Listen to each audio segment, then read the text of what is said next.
Hello, I'm talking to you. Do you know what is more important? Your destiny or your karma? Which is more important? Yes, this question has been here on this planet for ages. And from Mahabharata, Ramayana, whatever epic you want to ask and tell, every time this question has come. So, I'm trying to solve it a little bit. Let me tell you a story. It's a very old story from Japan. There was a very old monk who used to teach some students free of cost. He had a very good student of only 7 years of age. This monk loved this disciple very much. This boy was very disciplined, very obedient.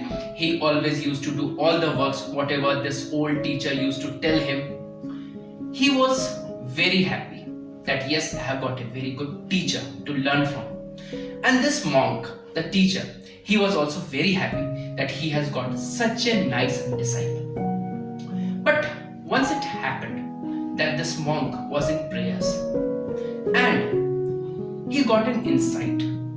He saw that after just 15 days, his favorite disciple is going to die. He couldn't bear the pain. He came to this student, this disciple, and he was talking very normally with him, but tears were coming in his eyes. He asked the disciple that, do you want to go to your home? Why don't you just pay a visit? This child was very happy. He thought that yes, it's a good time to go to home. The harvest time is near and definitely I can have some or the other good foods with my family and again return to my favorite teacher. He said, yes master, even I have dreamt of my family members. I also want to go home, and as you know, this is the harvesting time. I will spend some quality time with them. The monk had tears in his eyes because he knew that this might be the last time when he was going to meet his family. And this was the last time when he might be seeing his favorite disciple. With teary eyes, he bid farewell to his disciple. He said, dear son, I will be waiting for you. Try to come soon. But he knew in his heart that what was going to happen. He has seen in his insights, in his thought, that this student, this favorite child is not going to return. He is going to die. Anyway, just this disciple left the place. The teacher went into seclusion. He closed the doors and he wept for complete 2 days. But he knew that he cannot challenge the destiny. He was a monk. He knew that he should not have such kind of relationship, such sweet memories of anyone because he was knowing the God and all those positive things. Anyhow, he couldn't forget this disciple. Things were going on. This disciple, on the other hand, he had a long way to go to his home. He has to cross 2-3 hills. But as he was crossing this very first hill, which was actually hardly 3 or 4 hours from his master's place, he saw that there was a small place where ants were there. A huge number of ants with small eggs and food in their mouth. But suddenly it started raining heavily.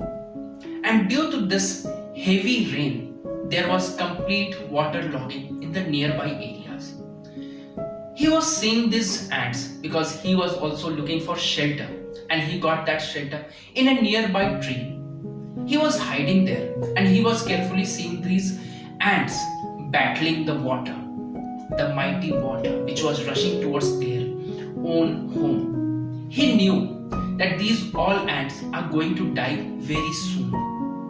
No one was there to save them, and these eggs, these babies and the ants themselves would be drawn and no one will bother. But this 7-year kid thought something. He saw that okay, I might be drenched in water, but at least I should give a try. I should try to save these ants. And he just took some stones and started making a wall around the place where these ants were living.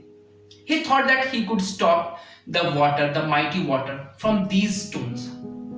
He was successful for the initial period, but after half an hour, again there was problem. His stone, the small stone wall, has fallen. He was not knowing that what should be done. But he was having a thought that I have to save these ants. He just lied in front of these ants' home. He lied in such a way that water which was rushing got divided into two parts. These ants were saved, but the water was rushing towards this child at a great speed. This child was getting hurt because of the stones that were coming with the water. He was getting hurt because of the rainfall. He was getting hurt by all the mud and sticks and branches which were coming towards him. But he was brave enough. For complete 1 day, he had been there. And the second day, still it was raining, but the rain has subsided. Anyway, after 2 days, there was sunlight, and this child stayed there in that rain for complete 2 days without having any food. He drank the water which was flowing towards him. This was a very big sacrifice from the child. However, after 2 days, he just started moving on because he has saved the ants. He bid farewell to the ants and moved on. He went to his family. He stayed there. He harvested and enjoyed the new harvest. But he forgot that 15 days are over. Now it was the time to return. Actually, it was more than a month. He had been with his family with more than a month. However, when after 15 days this disciple didn't reach back to his monastery, the monk thought that his insight was true. His favorite disciple has passed away, and that's why he has not come back. He was again in tears, but he knew that okay, nothing can be done. This is life. Everyone has to die today, tomorrow, or someday. He had accepted the fate of that child, and he again went to his own monastery works and other things. But after 30th day, this child appeared in front of him, and he came and hugged his monk, his master. This master was dumbfounded. He couldn't understand that what has happened. This child must have died. This was the insight, and his insights had never failed. Then how this child was alive, and that also after 30 days? He came to the child and he saw that, how are you? What have you done in your home? He asked all those questions, and in the meanwhile, he was looking for any cuts or bruises anywhere on his body. But he couldn't find. But he was asking to himself that how his insights have failed. He thought of something and directly asked his disciple, the child, tell me what you have done in these 30 days. The child spoke that I reached home, I had very good time with my family, we harvested, we have enjoyed with family and friends, had good foods, and I have brought some food for you also and other friends. But this monk was not satisfied. He said, you must have done something or the other, very important task which you have forgotten. Tell me what was that? This 7-year-old child instantly remembered the incident which has happened when he was just descending the hill.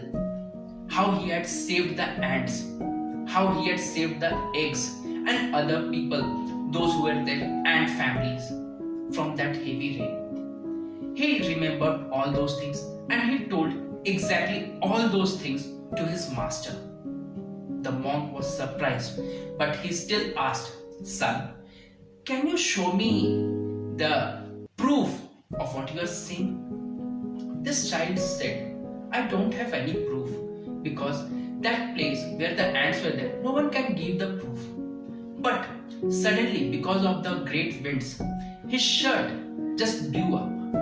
And this master saw that there were complete bruises towards his back portion.